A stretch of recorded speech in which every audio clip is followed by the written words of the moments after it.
In a tragic moment, we all wonder, what would we do? How would we react?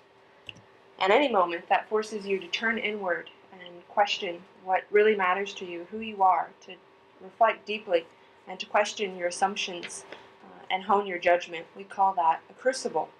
And it turns out how you react in those moments is a good indicator and a good predictor of your leadership abilities. Finding meaning in and learning from those difficult and trying moments in your life can set you on a positive path to effective leadership.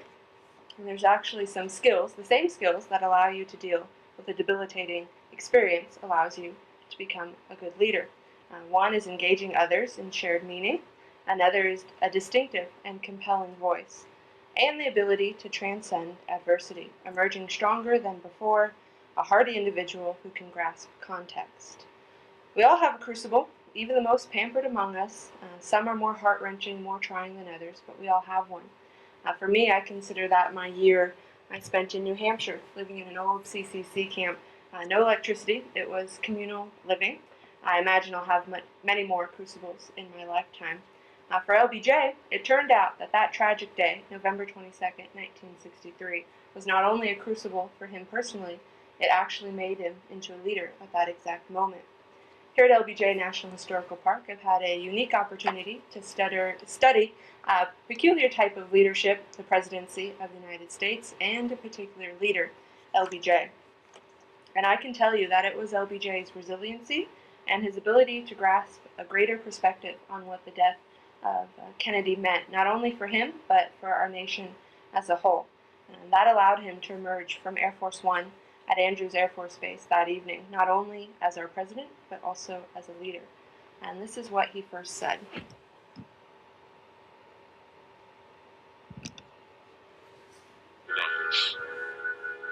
is a sad time for all people. We have suffered a loss that cannot be weighed. For me, it is a deep personal tragedy. I know that the world shares the sorrow that Mrs. Kennedy and her family bear. I will do my best. That is all I can do. I ask for your help and God. Now, 40 seconds is all it took for LBJ to lay the foundation for how he would lead our country in the days following and for the next year. And in some ways, what he said there was also a launching point for my own personal leadership philosophy. Every day I wake up and do my best to ask for God's help. Like a lot of people, it seems like I'm better at that when times are difficult, but I keep asking. And the story of Connor Grennan and the Little Prince's Orphanage and his faith transformation really spoke to me. It was similar to my own. Here he was in Nepal, millions of miles from home. He's surrounded by Buddhists and Hindus in a different tradition, but he was discovering something from his own childhood, and that was his Christianity. And it served as a reminder, because it was a part of his book, Little Princes, it served as a reminder of the role that value and morals serve in leadership. For others, I chose to include religion in my leadership philosophy, but for others it's more about a spiritual awakening. Karen Armstrong, in her book, The Great Transformations, she kind of details a lot of the origins of religious traditions. Now, Socrates, Buddha, Isaiah, Confucius, Plato, all of these men, they were teachers who started a social movement that addressed human suffering. Today, we call those movements Christianity, Islam, Judaism. And what we see in those religions today, according to Armstrong, had very little place in the religion's origins. Instead, the focus was on changing your behavior, your actions in the world now. And it was on one principle, the golden rule. Every religion and most societies have a similar concept, and that's why I chose to include it in the philosophy. LBJ invoked the golden rule many times throughout his presidency. I see a couple here. The top one there says, "Let us ask ourselves if our every act, our every public declaration and exhibition is being guided by the golden rule." And Karen, in her TED Talk, said the same. Make sure every day, it's not just one good deed of the day. The golden rule is all day, every day. And the last one says, "And if I am your president, I'm not only going to preach the Golden Rule throughout the world and throughout this land, but I'm going to practice it. And again, Karen says the same. She's pretty practical. The Golden Rule will not be revived by a spirit of love that's wafting down from above. It's something that we have to consciously decide to do and do daily. At the heart of the Golden Rule, two things: compassion and humility, both of which LBJ addressed in that first speech. Compassion to the Kennedys for their loss, but also humility by asking for our help and for God's. In 1964, LBJ said this: "I want people with compassion and people who feel and people who care around me just as much as I want people who think." Compassion is often an underrated or undervalued attribute in leaders. It's kind of seen as mushy or too touchy-feely. That's why I chose to include instead emotional intelligence. Think of compassion that way. That includes empathy and social skills within your relationships. Empathy is becoming more and more important in our world because we are becoming globalized. We're dealing with different life circumstances and different traditions we have to have empathy towards. We're also collaborating more with those people, and it's becoming harder and harder to retain talent. There has to be something that keeps people around, and sometimes a little sensitivity, a little understanding can go a long way. So understanding other people's emotional makeup is a must for my leadership philosophy, and I have been lucky enough to have leaders in my life who have shown a certain sensitivity. It's a human characteristic when sometimes a leader is thought of as superhuman. And humility. One big lesson I learned about humility is from Hazel Henderson. Learn when to let go. Don't tie your ego to your success. If you hang around too long as a leader, those people that you recruited, those idealist young minds, they'll begin to depend on you. The best thing you can do is pass on leadership as soon as possible, not worrying about the letter of the law. What's important is the spirit of the law, the foundation that you have laid, the beliefs, the ethics, the morals. If they follow that, then you're in a good place. And leadership principles are values in action. Now, the Golden Rule is great, but in the real world, things are sometimes much more gray area. People often wonder, can I lie to somebody to make them feel better? Can I steal small things if it doesn't really matter to anybody? And earlier, I said that I wake up every day asking for God's help. What I'd really like to do is to have that awakening, that gratitude, that humility every moment, over and over, that awakening over and over all day. And that's possible through personal mastery. And personal mastery will also allow you to answer some of those questions, that kind of gray area that the Golden Rule doesn't always answer. Personal mastery is the work of continually clarifying what's important to you and continually learning how to see your current reality more clearly. Personal mastery requires facing life as a creative work instead of a reactive stance. And the best way I could kind of think of that from my personal philosophy for leadership was to not be a victim. See your trials and tribulations as an ally, not an enemy. Tony Robbins, the motivational speaker, had this to say: decisions are our destiny. We often think of the big decisions in life, but in order to grow in personal mastery, we have to continually make decisions that are in line with our visions for ourselves. However, there will always be that tension. Senge says that tension is the gap between your vision and your current reality, and this is the visual for that. You can see yourself in the center. That's your current reality. You're striving towards your vision.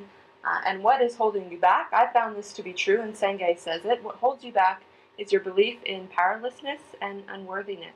Again, being a victim in your own life. I began to think of it this way, and that's the infinity symbol. It's got kind of that same shape, and it was a good reminder that personal mastery never ceases, and it's something that we do tirelessly.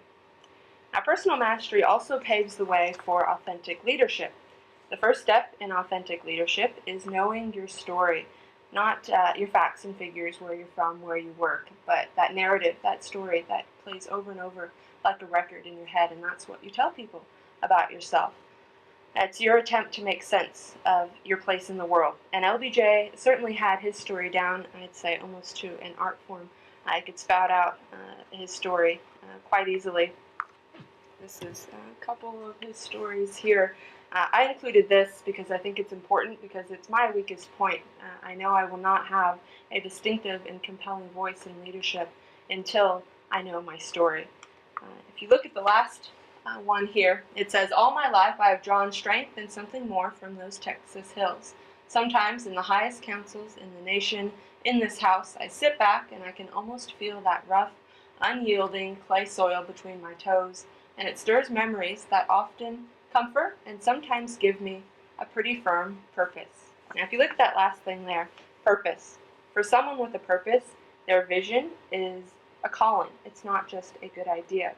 And a vision is certainly important in leadership, but I wanted to include a shared vision. I thought that was a little bit more important for the future. I've been using LBJ as kind of a framework for my own personal leadership philosophy, but this is where he and I diverge. He goes through the four there. It's called the Johnson treatment. It was something he was very effective at, very good. I get the feeling, though, that senator didn't share the same vision as LBJ, and that's why he found himself in that situation.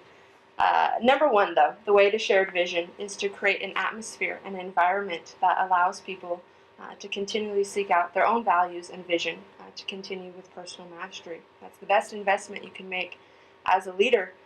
Because the more people understand their own vision, when they hear your vision, they will know if it is applies to them or if it's something you're doing for yourself, and they can more easily pick that out. Second, don't sell your vision, but enroll people in your vision. Enrolling implies free will. They've come to that decision on their own, whereas selling implies convincing them to join when they might not otherwise if they knew all the information. You can see from the picture here, LBJ is definitely selling whatever his vision is. He was a hard seller, but he was not always such a crafty salesman. Sometimes he was just the first follower. In fact, that's something he became very good at during his congressional career, and this is what John Connally had to say about that.